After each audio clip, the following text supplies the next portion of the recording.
Have you ever felt like you are running a race you can't win? Like you are constantly chasing a horizon that keeps moving further away the harder you sprint? You probably know the feeling. It's that quiet, humming static of dissatisfaction in the back of your mind, suggesting you should be more, do more, have more. What if I told you this feeling isn't a personal failure?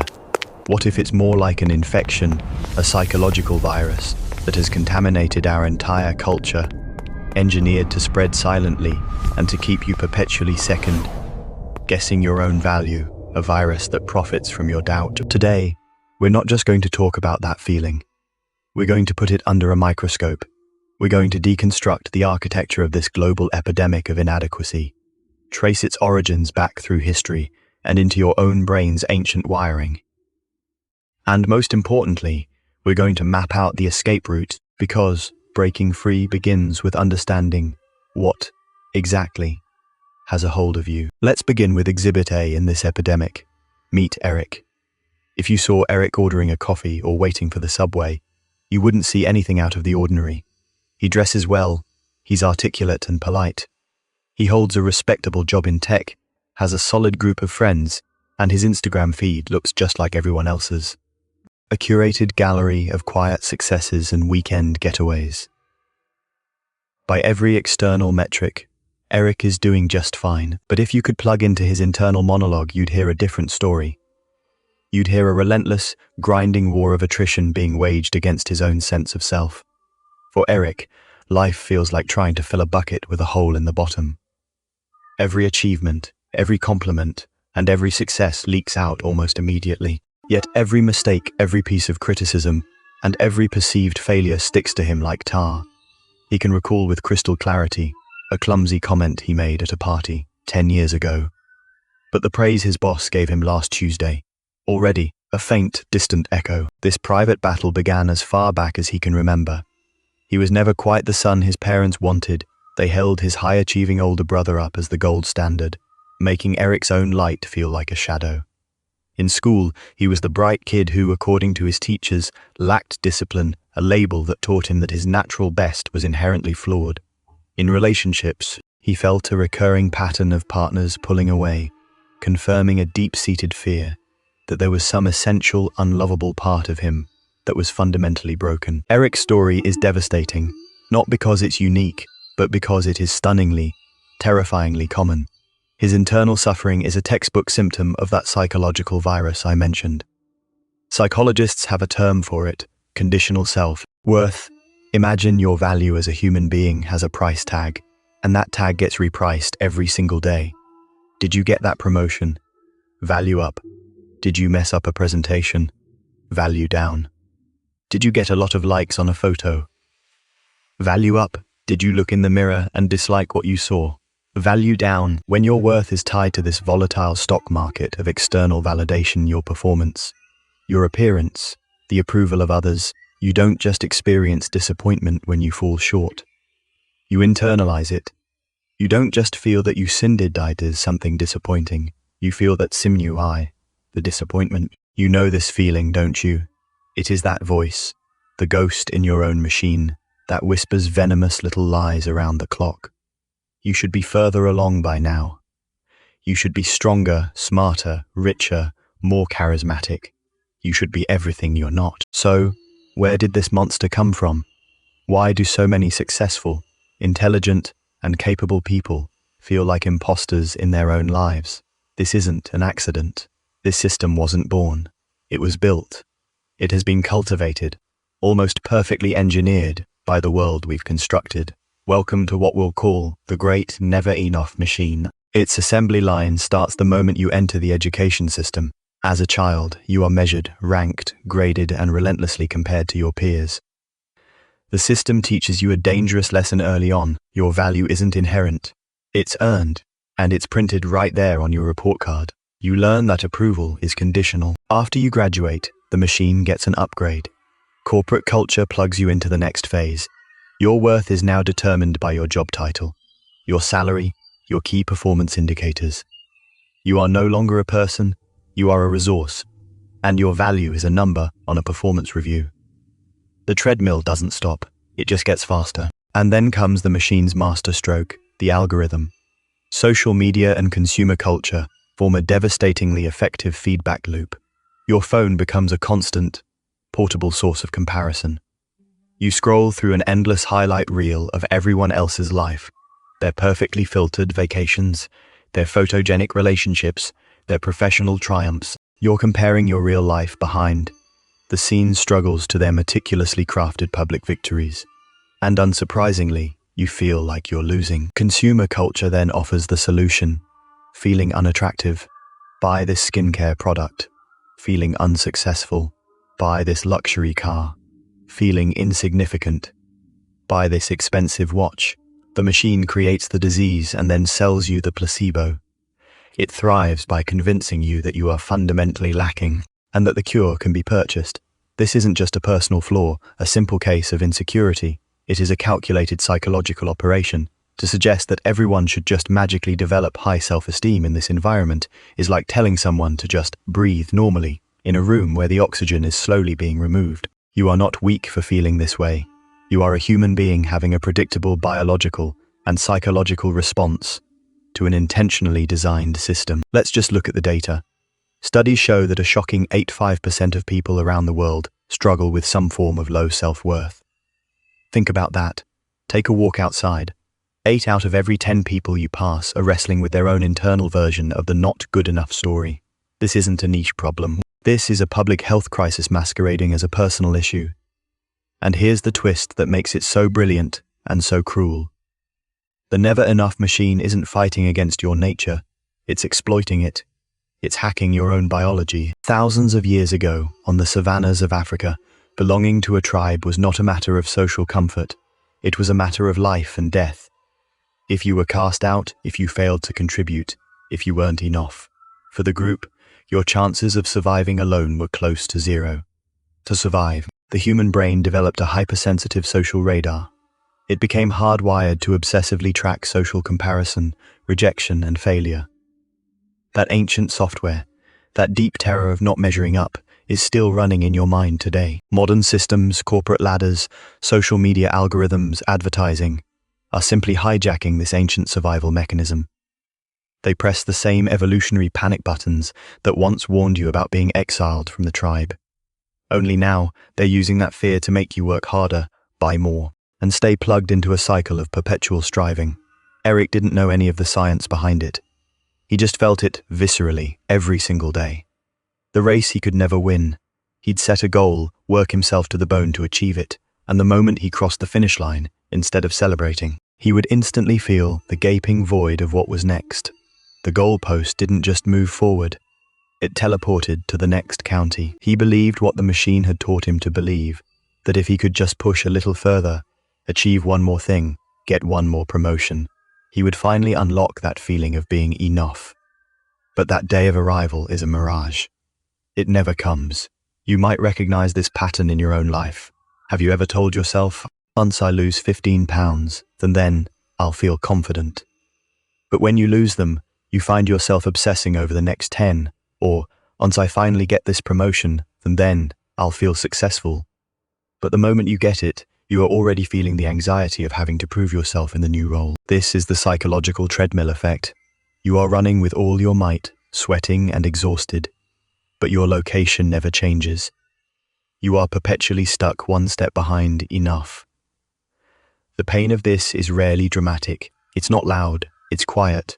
It shows up in the small things. It is the hesitation before you speak up in a meeting, convinced your idea is stupid. It is the way you deflect a compliment, immediately downplaying your accomplishment as if you don't deserve it. It is that habit of apologizing for things that aren't your fault. It is that secret, burning resentment you feel when a friend succeeds, because their bright light makes you feel like you are lost deeper in the shadows. For Eric, the pain was 1,000 tiny paper cuts a day, 5 rewrites of a simple email, terrified of sounding unintelligent, staying silent in meetings, even when he knew the answer, paralyzed by the fear his Goliaths were right.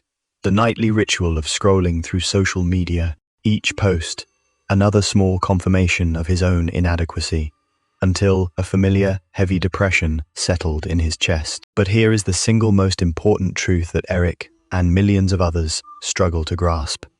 The feeling of never being good enough is not proof that you are broken. It is validation that you are a sensitive, functioning human being, stuck in a system that profits from making you feel broken. This is the very heart of the matter, and it leads us to a profound fork in the road, because, of course, growth matters. Effort is noble. Striving to become a better version of yourself is a beautiful part of the human experience. But it is where that striving comes from that changes everything. There is a grand canyon of a difference between striving from a place of self-love and striving from a place of self-loathing. Striving from self-love is like building a house brick by brick because you want to create shelter and beauty. The process itself is rewarding. Striving from self-loathing is like running from a monster that's chasing you. You don't run with joy, you run in terror, and you can never, ever stop to rest. The first path expands you. The second one hollows you out, leaving you empty and exhausted. It's like trying to fuel a high-performance engine with salt water. It might churn for a little while, but it is corroding the mechanism from the inside out. Living this way is like carrying a backpack, filled with rocks everywhere you go. A rock labeled, "I am not smart enough." Another for "I am not attractive enough." One more for "I am not successful enough." And another for "I am not confident enough." It doesn't matter how physically or mentally strong you are. Over time, that weight will grind you down. For Eric, the moment of reckoning came on a Tuesday morning. After years of the chase, he woke up, looked in the mirror, and was struck by a terrifying thought. Beyond the job, the goals, the chase, I don't even know who I am anymore. It had erased his very sense of self. He had come to believe that he fiber sin, the inadequacy, a permanent, fundamental defect. But this belief, no matter how powerful it feels, is a cognitive illusion, and like any illusion, it can be seen through. Neuroscience confirms this. Your brain is not fixed, it is plastic. The same neural pathways that have been worn deep over years of self-criticism can be, with conscious effort, rewired to reinforce self-compassion. The mind that was programmed can be reprogrammed. It is not magic, it is mental work. But it is entirely possible. In fact, this struggle is not new. Ancient wisdom traditions have been diagnosing this very problem for millennia. Buddhist philosophy, for example, teaches that much of our suffering comes not from who we truly are, but from the rigid, illusionary attachments we form to who we think we should be. Modern psychology has arrived at the same conclusion. Self-worth doesn't have to be conditional. It can be, and is at its source, unconditional and intrinsic. You can learn to value yourself not because you perform well or look a certain way, but simply by virtue of existing. And here lies the crux of the journey. Knowing this intellectually is one thing. Feeling it in your bones, in your heart, in your gut, that is something else entirely. And this is where the real work, the real rebellion against the machine begins. So where do we go from here? If you've ever felt like Eric, trapped on that endless treadmill, you already know the weight of the burden. The real question is not whether the pain is real. It is, but how you choose to respond to it. This won't be a quick fix. This is more like learning a new language, the language of your own inherent value. You'll be clumsy at first. The old habits of self-criticism will pull you back. But fluency is possible. The first step on this path is recognition. You have to turn on the lights. You cannot fight a monster you refuse to see. So much of the power of this not enough feeling comes from the secrecy and shame that surround it. We hide it, terrified that we're the only one who feels this way, assuming everyone else has life figured out. But when you finally voice it, when you say, "Yes, I struggle with feeling like I am not enough," you bring that monster out of the shadows, and in the light, you see it for what it is. Stripped of its power, it begins to shrink. The second step is crucial, shifting perspective. Remember, the great never enough machine. Your feeling isn't proof of your personal defect. It is a symptom of a cultural sickness. This isn't your weakness. It is a testament to your participation in a society that is literally structured to produce this exact feeling. Once you realize that, the shame begins to dissolve. The narrative shifts from "I am broken" to "the system is broken." That one small cognitive change is revolutionary. It reclaims your agency. But recognition and perspective alone won't get you there. You need practical tools, daily exercises to retrain your mind. Think of it as mental physiotherapy. Modern psychology offers a wealth of evidence-based practices. Let's start with one of the most powerful, the practice of self-compassion. This might sound soft, but it is neurologically potent. It means choosing to speak to yourself, in your own head, with the same kindness and empathy you would offer to a close friend who was suffering. Neuroscientists at the University of Wisconsin have shown that regular self-compassion meditation literally changes the activity in your brain, strengthening the areas associated with emotional regulation and dampening a hyperactive fear response. In other words, self-compassion isn't just a nice idea, it is neurological medicine. Another vital tool is what psychologists call cognitive reframing. This isn't about deluding yourself or practicing toxic positivity. It's about consciously choosing a more empowering and resilient interpretation of events. So, instead of a thought like, "I completely failed that project, I am just not capable enough," a reframed thought might be, "That project didn't turn out the way I wanted. I learned what not to do, and this experience has given me valuable data for the next attempt." This tiny shift pulls you out of a shame spiral and places you on a path of growth and learning. But even beyond these powerful psychological tools, there is a deeper, more philosophical truth waiting to be reclaimed. You do not have to earn your right to exist. Your worth is not a reward given to you by a boss, a partner, or society. It is the very fact of your being. A newborn baby is inherently valuable, isn't it? It has accomplished nothing. It has no resume, no bank account, no social media following.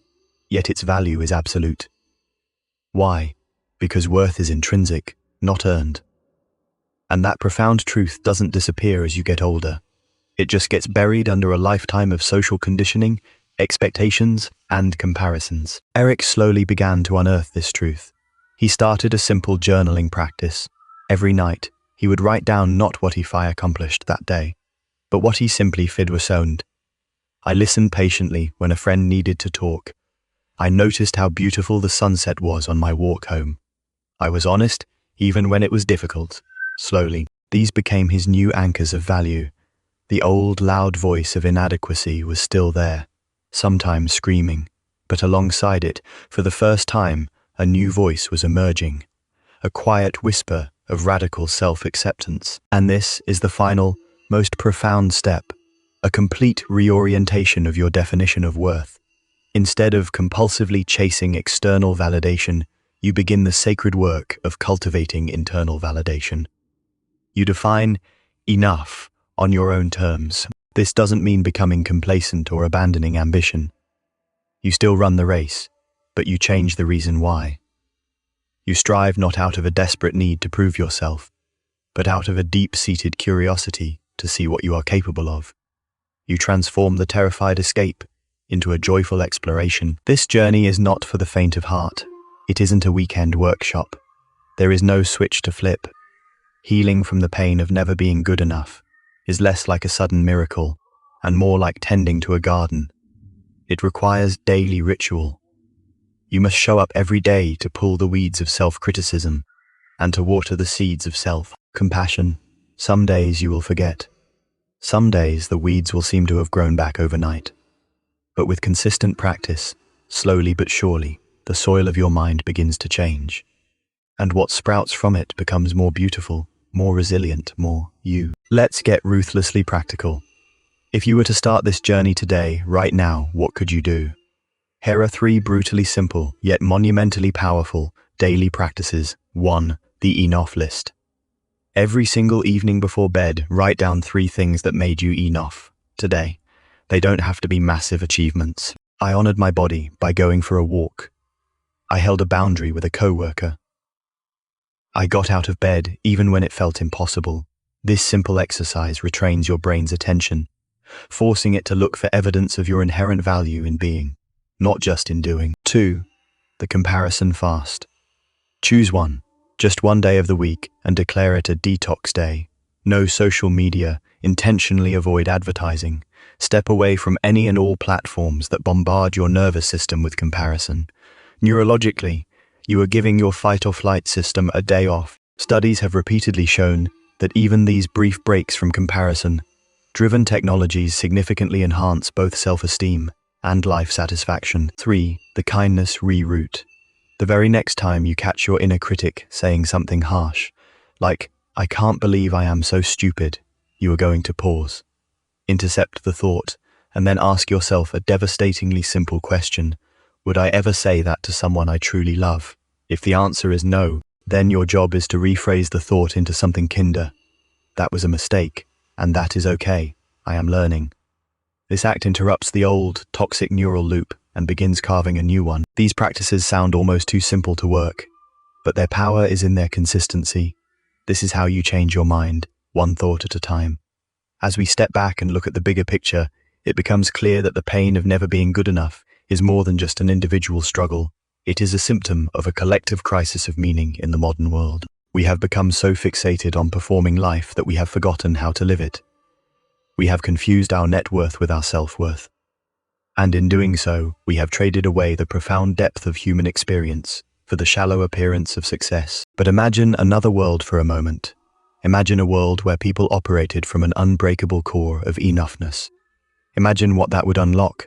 Students who pursued knowledge not out of a crippling fear of failure, but out of a blazing fire of curiosity. Creators and artists who shared their work not to win approval, but because the act of creation itself was the reward. Imagine companies filled with people who contributed their talents not to prove their worth, but as an expression of a worth they already knew they possessed. Imagine relationships founded not on insecurity, but on two whole people choosing to share their journey. This world might seem distant, but it starts with you. It begins with the private, personal, revolutionary choice to look the never-enough machine in the eye and say, "No more." The choice to define your own value. The choice to stop running and finally arrive. Eric's journey, like all of ours, continues.